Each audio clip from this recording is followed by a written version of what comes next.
ونصلي ونسلم على رسوله النبي الكريم وعلى آله وأصحابه أجمعين. اللهم صل على سيدنا ومولانا محمد وعلى آل سيدنا ومولانا محمد وبارك وسلم صلاة وسلاما كثيرا كثيرا. توفیق الہی اپنے مرشد پاک کی برکت سے حکیم الامت مجدد الملت حضرت تھانوی رحمۃ اللہ علیہ کے مواعظ کا سلسلہ چل رہا ہے. خیر الارشاد لحقوق العباد کے نام سے حضرت کا یہ بحث چل رہا ہے، جس میں ظلم پر بات چل رہی تھی کہ بہت سے مالدار لوگ غریبوں پر ظلم کرتے ہیں، ناجائز اپنا کام نکلواتے ہیں یا ناجائز مقدمات میں ماخوذ کر دیتے ہیں، ملوث کر دیتے ہیں. اسی طرح فرمایا کہ بہت سے میاں جی سے مطلب مکتب پڑھانے والے، وہ بچوں پر ظلم کرتے ہیں، بچوں کو مارتے ہیں اور پھر اس کی کوئی تلافی بھی نہیں کرتے. اس پر ایک واقعہ بیان کیا کہ حافظ علی حسن صاحب کیرانوی جو گنگو کے میں رہتے تھے، ان کا فرمایا یہ حال تھا کہ بچوں کو مار کر پھر کہتے تھے کہ مجھے مار لو، اور بعض بچے ایسے شریر تھے وہ ان کی قمچی لے کر ان کو مارتے تھے. تو فرمایا کہ یہ بھی غلط. پھر ایک اور حافظ صاحب کا فرمایا کہ ان کا یہ تھا کہ بچوں کو جب مارتے تھے تو بعد میں بچوں کو خوش کرتے تھے، انہیں کچھ انعام وغیرہ دے کر. ایسے ایک رئیس کا واقعہ چل رہا تھا کہ میرٹھ کے ایک رئیس نے ایک غریب نوکر کے تماچا مار دیا. پھر اس کو اپنی غلطی پر متنبہ ہوا تو اس کو 1 روپیہ دیا. پھر دوسرے نوکر سے کہا کہ اس سے پوچھنا کہ اب کیا حال ہے. کہنے لگا میں تو دعا کر رہا ہوں کہ ایسا تماچا روز لگ جایا کرے. بس یہ طریقہ تلافی کا بہت اچھا ہے، اس سے بچوں کے اخلاق پر بھی برا اثر نہ ہوگا اور ظلم کا بھی دفعیہ ہو جائے گا. اور جب میاں جی کا 1-2 دفعہ کرنے میں کچھ خرچ ہوگا تو آئندہ کو وہ خود بھی ذرا سنبھل کر مارا کریں گے. نیز سزا کے بعد بچوں کو خوش کرنے کی اس لیے بھی ضرورت ہے کہ ان کے دل میں معلم سے بغض و عداوت نہ پیدا ہو جائے، جو علم سے محرومی کا سبب ہے. اس راز کو ایک رئیس نے سمجھا تھا. قصہ ان کا یہ تھا کہ جب میں کانپور میں تھا تو ہمارے مدرسے میں ان رئیس کا بھانجا پڑھتا تھا جو بہت شریر تھا. اس کی یہ حالت تھی کہ خانے کی دیواروں پر اساتذہ مدرسے کے نام لکھتا تھا، بیت الخلا کی دیواروں پر نام لکھتا تھا اساتذہ کے. لوگوں کو فکر ہوئی کہ کون نالائق ہے. آخر لوگوں نے خفیہ طور پر تفتیش کی اور پہلا لکھا ہوا سب مٹا کر یہ انتظام کیا کہ جو شخص بیت الخلا سے نکلتا اس کے نکلنے کے فوراً بعد دیکھا جاتا کہ کچھ لکھا ہوا تو نہیں ہے. آخر وہ لڑکا جو ایک دفعہ نکلا تو دیوار پر نام لکھے ہوئے پائے گئے اور اس کو پکڑ کر مدرسین کے پاس لایا گیا. تو ایک مدرس نے اس کو سخت سزا دی، حتیٰ کہ مارتے مارتے بے ہوش کر دیا اور اس کی جان کا خطرہ ہو گیا. بعض لوگوں نے اس کے ماموں کو اطلاع دی، وہ فوراً کانپور آئے تو واقعی لڑکے کی حالت نازک تھی، مگر علاج معالجے سے افاقہ ہوا اور بچنے کی امید ہو گئی. شہر کے لوگوں نے ان کو بہت بہکایا کہ پولیس میں رپٹ لکھوا دو، مگر وہ سمجھدار آدمی تھے، انہوں نے گوارا نہ کیا کہ ایک دینی مدرسے کی شکایت غیروں کے پاس لے کر جاؤں. بالآخر وہ میرے پاس آئے اور کہنے لگے کہ صاحب میری عدالت تو آپ ہے، میں آپ کے یہاں استغاثہ کرتا ہوں. میں نے چپکے سے ان مدرس صاحب کے پاس رخا لکھا کہ تم اسی وقت اپنا استعفیٰ داخل کر دو. چنانچہ انہوں نے ایسا ہی کیا۔ پھر میں نے رئیس صاحب سے کہا کہ میرے پاس ان صاحب کا استعفیٰ ملازمت سے آ گیا ہے اور وہ آپ کے سامنے ہے، اب ہم کو ان پر کوئی حق مواخذے کا نہیں رہا، کیونکہ چھوڑ چکے، کیونکہ وہ مدرسے کے ملازم ہی نہ رہے، اس لیے میں کچھ نہیں کر سکتا۔ آپ کا جی چاہے تو استغاثہ دائر کر کے انتقام لے لیجئے۔ وہ کہنے لگے کیا آپ نے ان کا استعفیٰ منظور کر لیا؟ میں نے کہا اور رد کرنے کا ہم کو کیا اختیار ہے، تو بھیج دیا تو منظور ہی کرنا ہوگا۔ وہ بیچارے بہت بڑے اہل آدمی تھے، کہنے لگے یہ تو میری بڑی نحوست ہوئی کہ میری وجہ سے ایک عالم مدرسے سے الگ ہوتے ہیں اور ان کا فیض مدرسے سے بند ہوتا ہے۔ میں اپنا استغاثہ واپس لیتا ہوں اور آپ کو یقین دلاتا ہوں کہ میں کہیں استغاثہ نہ کروں گا۔ میں نے اپنا حق معاف کیا، آپ ان کا استعفیٰ واپس کر دیں۔ ان کی اس اہلیت سے میں بڑا خوش ہوا کہ شاباش، مسلمان کو دین سے ایسی ہی محبت ہونا چاہیے۔ اس کے بعد ان کی عجیب خوش فہمی یہ تھی کہ مجھ سے کہنے لگے میرا خیال یہ تھا کہ اس لڑکے کو اپنے ہمراہ لے جاؤں اور گھر پر اس کی تعلیم کا انتظام کروں، مگر اب میں یہ چاہتا ہوں کہ اس کو کچھ دنوں مدرسے ہی میں رکھوں، کیونکہ ابھی اگر میں اس کو گھر لے گیا تو یہ اس حالت میں جائے گا کہ اس کے دل میں ایک عالم سے کینہ اور بغض ہوگا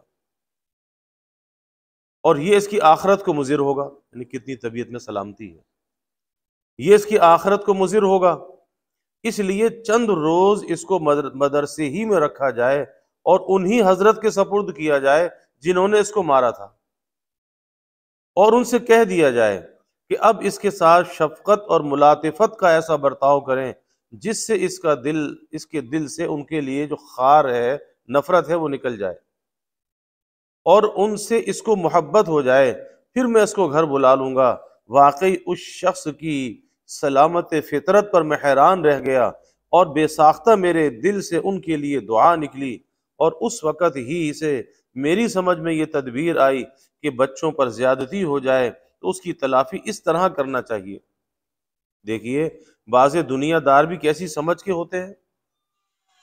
بعض میاں جی بچوں پر مار کا تو ظلم نہیں کرتے، مگر وہ اس طرح ظلم کرتے ہیں، وہ یہ کہ ان سے اپنے گھر کی خدمت لیتے ہیں،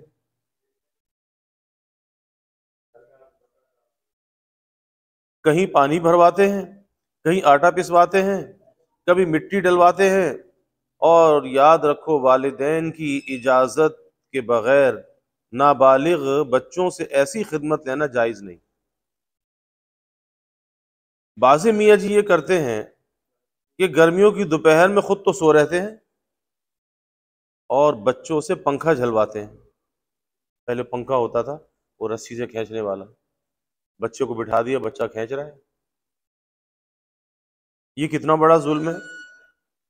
آخر جس طرح تم کو نیند آتی ہے ان کو بھی تو آتی ہے، مگر بعض لڑکے ان کے بھی چچا ہوتے ہیں۔ لوہاری میں ایک میاں جی تھے، ان کے پاس جہاں سے کچھ مٹھائی آتی اور وہ حفاظت کے ساتھ رکھتے، لڑکے سب کھا جاتے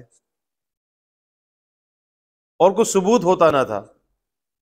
ایک مرتبہ کہیں سے بتاشے آئے تو انہوں نے بتاشوں کو لوٹے میں رکھ کر اوپر سے آٹا لگا کر منہ بند کر دیا، یعنی سیل بند کر دیا، جو سوکھنے کے بعد بچوں سے دقت کے ساتھ کھلتا اور راز ظاہر ہو جاتا کہ کسی نے کھولا ہے۔ اب لڑکے آئے اور سوچنے لگے کہ آج تو میاں جی نے بڑا انتظام کیا ہے،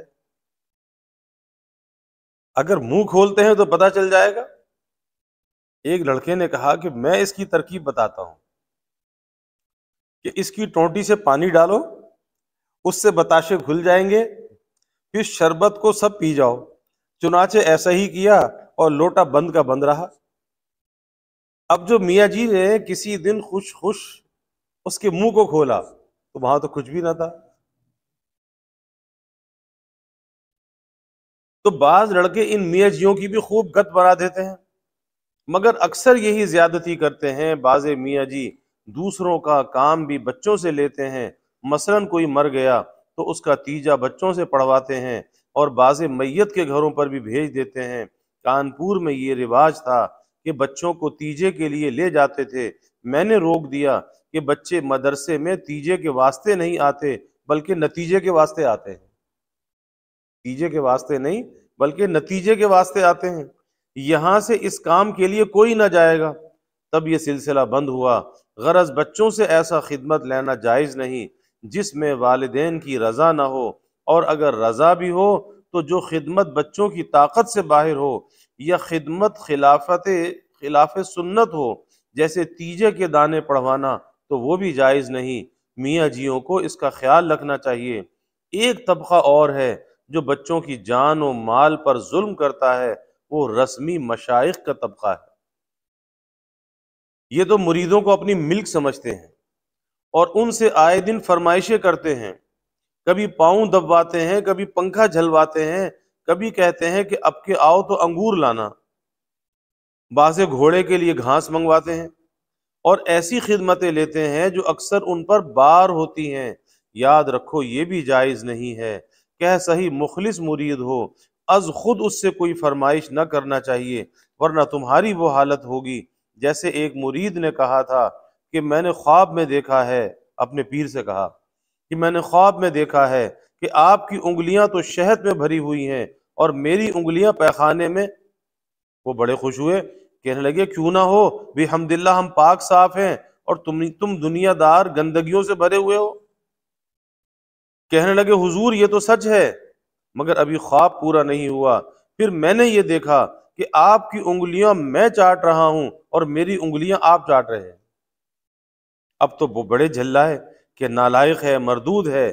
کہنے لگا حضور میں نے تو خواب بیان کر کیا ہے، جو دیکھا تھا وہ عرض کر دیا۔ واقعی اگر یہ خواب ہے تھا تو اس کی تعبیر ظاہر ہے کہ مرید تو شیخ سے دین حاصل کرنا چاہتا تھا اور شیخ مرید سے دنیا وصول کرتا تھا، اور اگر اس نے گھڑا تھا، خواب کو گھڑا تھا تو بہت ہی موقع کے مناسب گھڑا۔ اس لیے مشائخ کو اس کا خیال رکھنا چاہیے کہ مریدوں کی دنیا پر نظر نہ کریں اور از خود کسی سے کچھ فرمائش نہ کریں۔ ہاں کسی سے بہت ہی بے تکلفی ہو، جہاں بار ہونے کا مطلق احتمال نہ ہو کہ اس پہ کوئی بوجھ نہیں ہوگا، اس سے کوئی بہت ہی ہلکی فرمائش کا مذائقہ نہیں، مگر ایسے مخلص ہزار میں ایک ہی دو ہوتے ہیں۔ عام حالت یہی ہے کہ لوگوں کو فرمائش سے گرانی ہوتی ہے،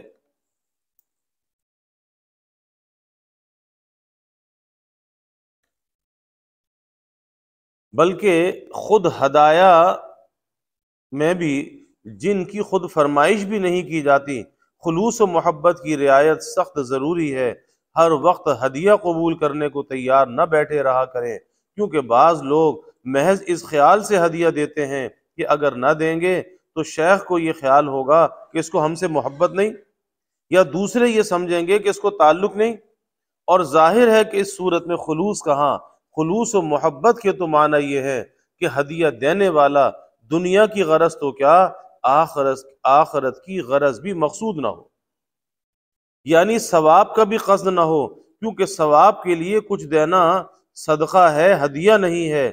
ہدیہ وہ ہے جو محض تطیب قلب مہدی لہو کے لیے دیا جائے، کیونکہ تطیب قلب مسلم بھی ثواب کا موجب ہے، اور اس سے ثواب کی نیت مذموم نہیں، مگر ثواب عطا کا قصد نہ ہونا چاہیے، اور فکر کے بعد خلوص و محبت کی پہچان ہو جاتی ہے، پھر دھوکہ کم ہوتا ہے۔ چنانچہ بحمداللہ مجھے اس کی پہچان میں ملکہ ہو گیا ہے، بہت کم دھوکہ ہوتا ہے، کیونکہ ہمیشہ سے اس کی فکر ہے۔ وہ کبھی دھوکہ بھی ہو جاتا ہے کیونکہ آخر بشر ہوں، اور وہ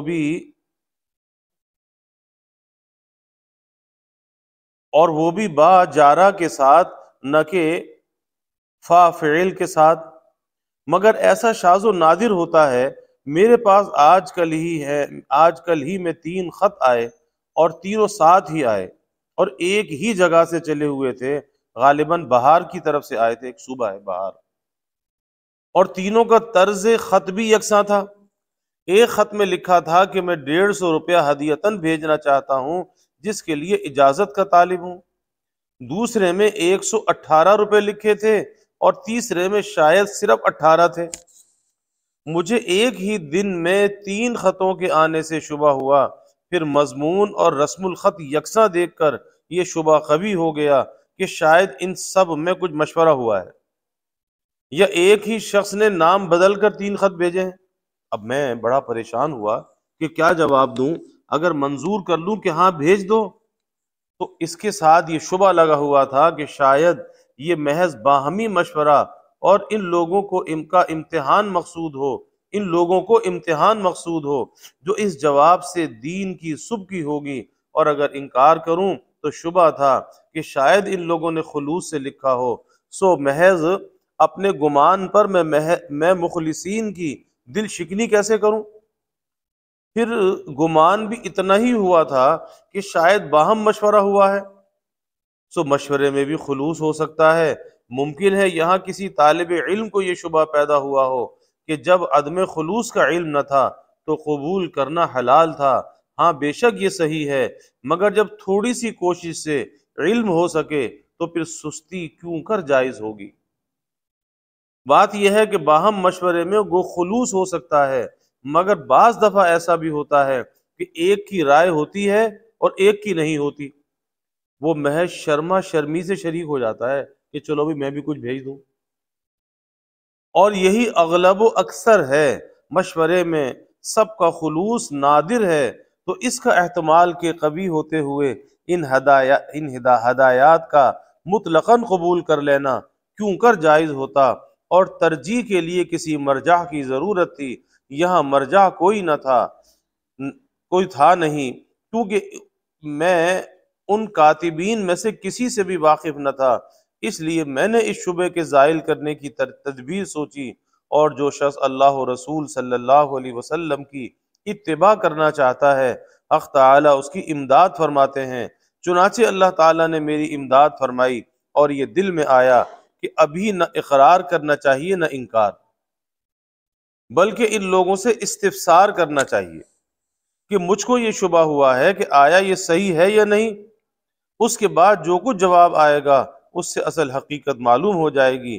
چنانچہ میں نے ہر شخص کو یہی لکھ دیا کہ آپ کا خط آیا، اور تعجب ہے کہ اسی کے ساتھ اسی دن ڈاک میں 2 خط اسی مضمون کے اور آئے جن کا رسم الخط بھی اسی خط سے ملتا ہوا تھا۔ اس اتفاقی اجتماع سے مجھے یہ شبہ ہوتا ہے کہ شاید باہم کچھ مشورہ ہوا ہے۔ آیا میرا یہ خیال صحیح ہے یا غلط؟ اس جواب کو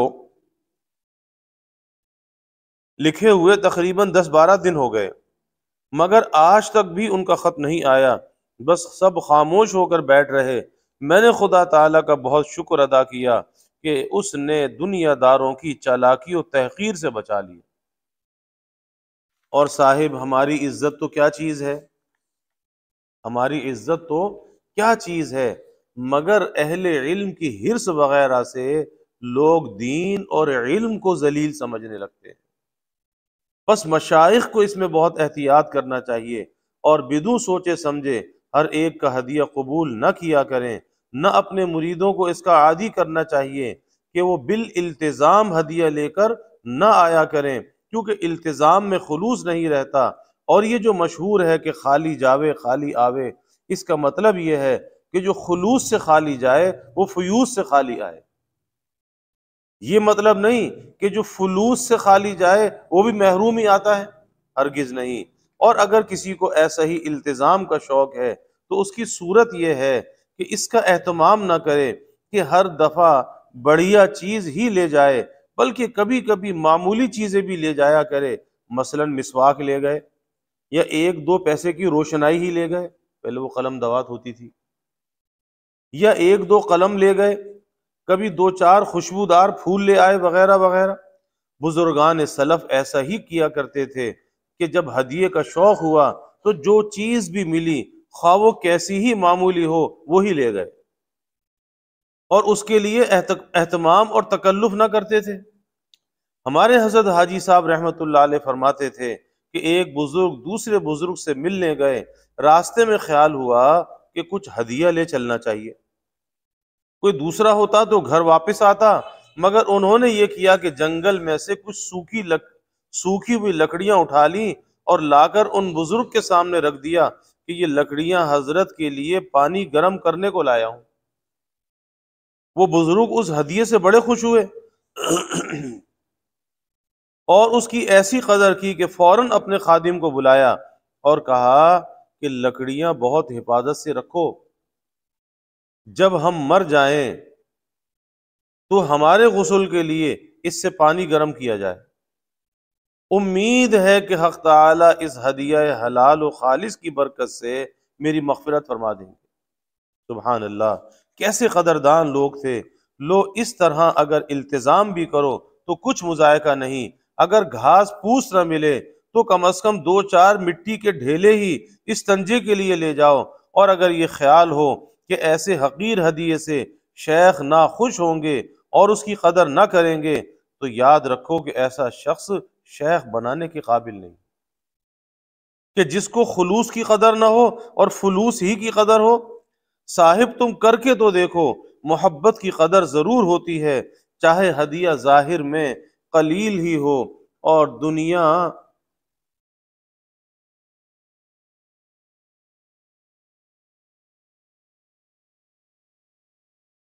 دنیا میں قدر نہ ہو تو خدا کے ہاں تو ضرور قدر ہوگی۔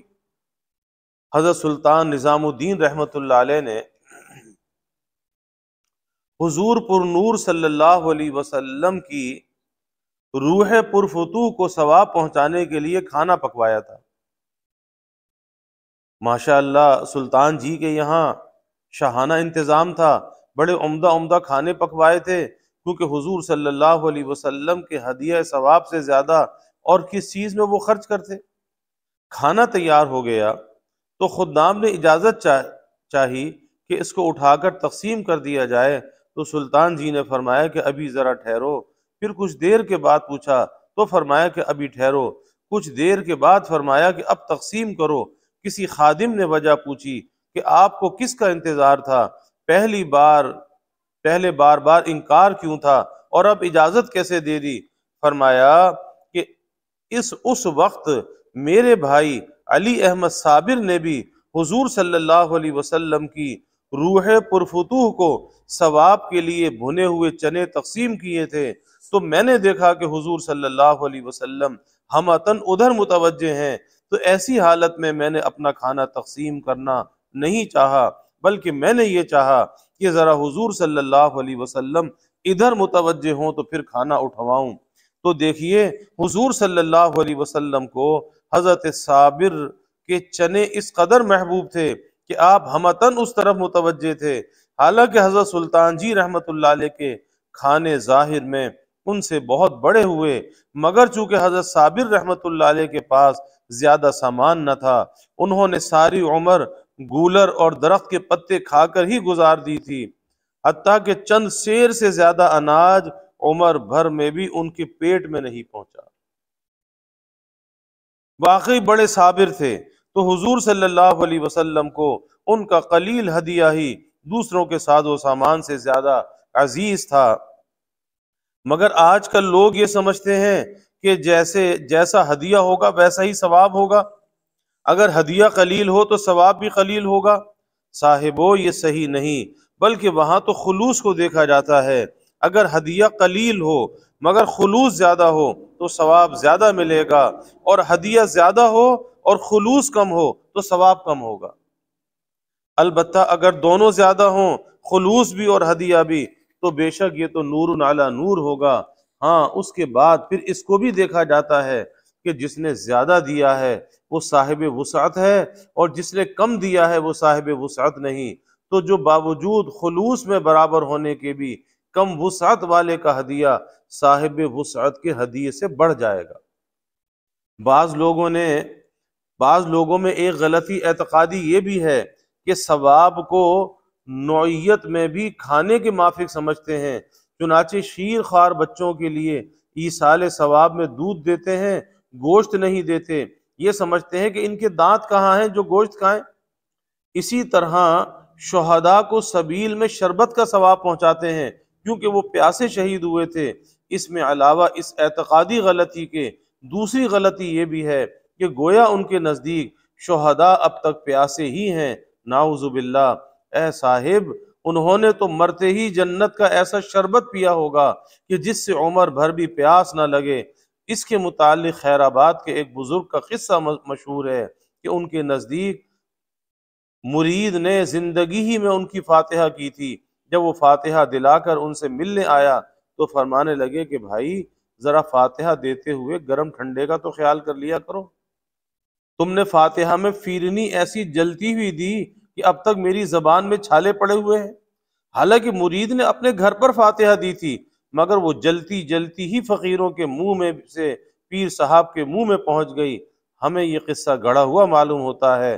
واہیات، بھلا ایصال ثواب سے دوسروں کو ثواب پہنچتا ہے یا وہی کھانا پہنچتا ہے؟ تو یقیناً ثواب پہنچتا ہے، اور ثواب گرم ٹھنڈا ہوتا نہیں بلکہ وہ نیکیاں ہیں جو مہدی لہو کے نامہ اعمال میں لکھی جاتی ہیں، جن کا صلہ جنت کے درجات ہوتے ہیں۔ اللہ تعالیٰ الحمدللہ رب العالمین والعاقبۃ للمتقین والصلاة والسلام علی اشرف الانبیاء والمرسلین اللہم صلی علی سیدنا و مولانا محمد وعلی آل سیدنا و مولانا محمد وبارک وسلم۔ ربنا آتنا فی الدنیا حسنہ وفی الآخرۃ حسنہ وقنا عذاب النار۔ ربنا اتمم لنا نورنا واغفر لنا انک علی کل شیء قدیر۔ اللہم ارنا الحق حقا وارزقنا اتباعہ وارنا الباطل باطلا وارزقنا اجتنابہ۔ اللہم انا نسألک العفو والعافیہ والمعافاة الدائمہ فی الدین والدنیا والآخرہ والفوز بالجنہ والنجاة من النار۔ اللہم انا نسألک من خیر ما سألک منہ نبیک سیدنا محمد صلی اللہ علیہ وسلم، ونعوذ بک من شر ما استعاذک منہ نبیک سیدنا محمد صلی اللہ علیہ وسلم، وانت المستعان وعلیک البلاغ ولا حول ولا قوة الا باللہ، وجزا اللہ عنا محمدا صلی اللہ علیہ وسلم ما هو آلہ، وصلی اللہ تعالی وسلم علی النبی الکریم۔ آمین۔